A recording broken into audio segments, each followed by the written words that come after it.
JNU. Let's talk about JNU. जिस जगह ने हमें बनाया, JNU.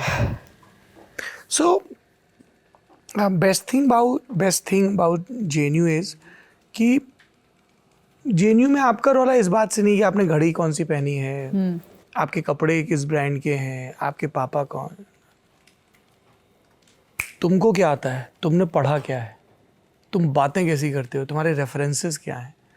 जैसे अभी जामिया में प्रोफेसर हैं, हमारे सीनियर थे, अरविंद सर, ब्रह्मपुत्रा मिले थे मुझे. ब्रह्मपुत्रा हॉस्टल का नाम है, वहाँ से PhD स्कॉलर जाते हैं.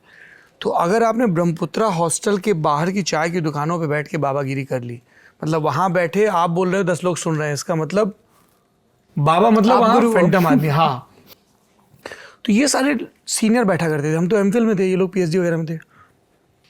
अद्भुत ज्ञान. वो गेल ऑम्वेट के हवाले से बाबा साहब अम्बेडकर की बात कर रहे हैं, फिर किसी हो सकता है फ्रेंच फिल्म की बात करने लगे, फिर हो सकता है वो भोजपुरी के किसी गाने की बात करने लगे, फिर वो तमिलनाडु, वो स्टूडेंट पॉलिटिक्स में भी थे तो वो आईसा की पॉलिटिक्स करते थे. तो ये लोग जितने स्टूडेंट पॉलिटिक्स में एक्टिव थे, कार्डर थे, मैं किसी ऑर्गेनाइजेशन में नहीं था, पर ये जो लोग थे इनके फिर ग्रुप और बड़े हो जाते थे, क्योंकि उस ऑर्गेनाइजेशन में अलग अलग जगहों के लोग हैं और उनके साथ आप क्लोजली काम कर रहे हो. अगर कोई अखिल भारतीय विद्यार्थी परिषद कर रहा है तो उसका कोई एक महाराष्ट्र का दोस्त हो जाएगा, एक वैसा, तो उनको और ज़्यादा एक्सपोजर मिलता था क्योंकि वो कार्डर थे, एक्टिविस्ट थे, और जो बातें करते थे वो अद्भुत होती थी. JNU जाते ही आपको जो पहली चीज़ समझ में आती है वो ये है कि बॉस पढ़ाई करो, पढ़ाई करने पे ही इज्जत मिलेगी, यहाँ बाकी किसी बात की कोई टौर नहीं है. और वहाँ पढ़ाई का सिस्टम भी ऐसा है कि आपको अपने सेमिनार पेपर लिखने होते हैं, प्रेजेंट करने होते हैं और डिफेंड करने होते हैं. Every semester, every subject, this is mandatory.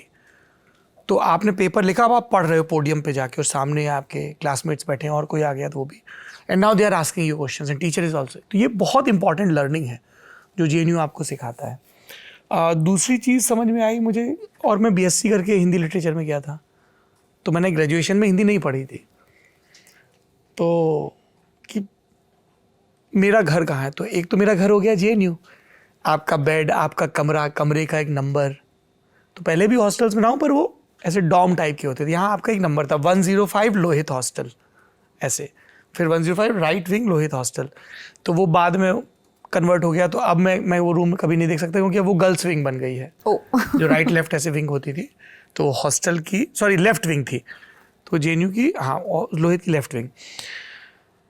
तो मैं लाइब्रेरी गया और JNU की लाइब्रेरी JNU की सबसे शानदार इमारत है, सबसे ऊंची इमारत लाइब्रेरी है.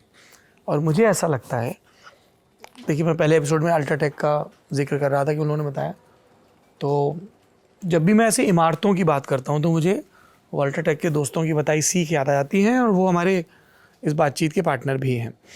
कि जब आप इमारतें बनाते हो, चाहे आप घर बना रहे हो, चाहे आप स्कूल बना रहे हो, अस्पताल बना रहे हो, उसकी बुनियाद में सिर्फ ईंट पत्थर नहीं, उसकी बुनियाद में एक इरादा है कि ये बिल्डिंग क्या पर्पस सर्व करेगी. हम घर बनाते हैं क्योंकि घर हमें पहचान देता है कि हमने पूछा आपका घर कहाँ है, तो जी मेरा घर फलाने शहर में ढिकाने मोहल्ले में है. वो जो नीला गेट है ना, जिसके ऊपर वो 3 वो फूल लगे वाले पेड़ लगे, वो मेरा घर है. तो घर आपको एक सोशल स्टैंडिंग. पर ये जो पब्लिक वाली चीज़ें हैं, ये क्या देती हैं, ये हज़ारों लाखों लोगों को अपना घर देती है, पर्पस देती है. मतलब मुझे लगता है हर शहर में सबसे बड़ी इमारत लाइब्रेरी होनी चाहिए, सबसे खुला खेल का मैदान होना चाहिए.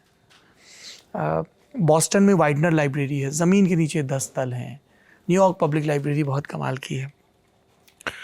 तो JNU की लाइब्रेरी सबसे ऊंची, और एक स्टूडेंट को 6 टिकट मिलते थे. मतलब आप एक बार में 6 किताबें इशू कर सकते हो.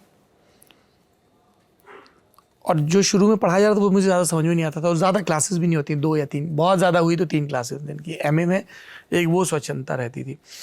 और पहली बार ये था कि नॉवल पढ़ने को कोई आपको डांट नहीं सकता है कि नॉवल क्यों पढ़ रहे हो, क्योंकि आप तो लिटरेचर के स्टूडेंट हो, नॉवल लिटरेचर है. और मुझे बाकी चीज़ें समझ में नहीं आती थी जो हिंदी में, और पोएटिक्स, ड्रामेटिक्स, ये सब चीज़ें ज़्यादा इंटरेस्ट भी नहीं था. मेरा था कहानियाँ पढ़नी है, तो मैं जाता था 6 नॉवल इशू करा के लाता था. ठीक, क्लास जो अटेंड की दोस्तों के साथ घूम घाम के बकर की, रूम में आया और ऐसे क्रॉस लेग करके ऐसे बैठा और नॉवल पढ़ने शुरू किए. 6 कंप्लीट हुए फिर गया, और ये हफ्ते में 2 बार हो जाता था कि एकदम दे धड़ाधड़ जाओ आप उपन्यास पढ़वा लो।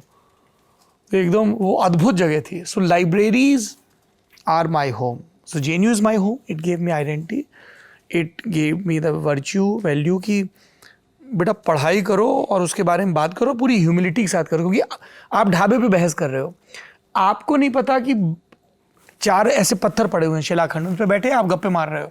आपको नहीं पता कि बगल में जो 4 शिलाखंड बैठे हैं उसमें कौन बाबा आदमी बैठा हुआ है। हो सकता है वो पोस्ट डॉक कर रहा हो उस सब्जेक्ट पे और वो आके आपको करेक्ट कर दे या 4 चीज़ें जोड़ दे। तो आपको JNU में हमेशा इस बात की गुंजाइश नहीं होती कि यार मुझे करेक्ट किया जा सकता है। And the best part is कि किसी भी चीज़ के साथ ईश्वर, आस्था, परिवार क्रिटिकली इंगेज किया जा सकता है।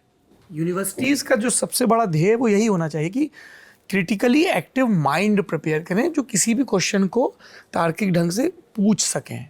कि ये नहीं अरे साहब इस पे सवाल नहीं पूछना, उस पे नहीं पूछना, हर चीज़ पे आप प्रश्नाकुलता ही हमें यहाँ तक लेके आए। घर एक मौका एक, इसलिए सीमेंट भी देश का नंबर 1 अल्ट्राटेक।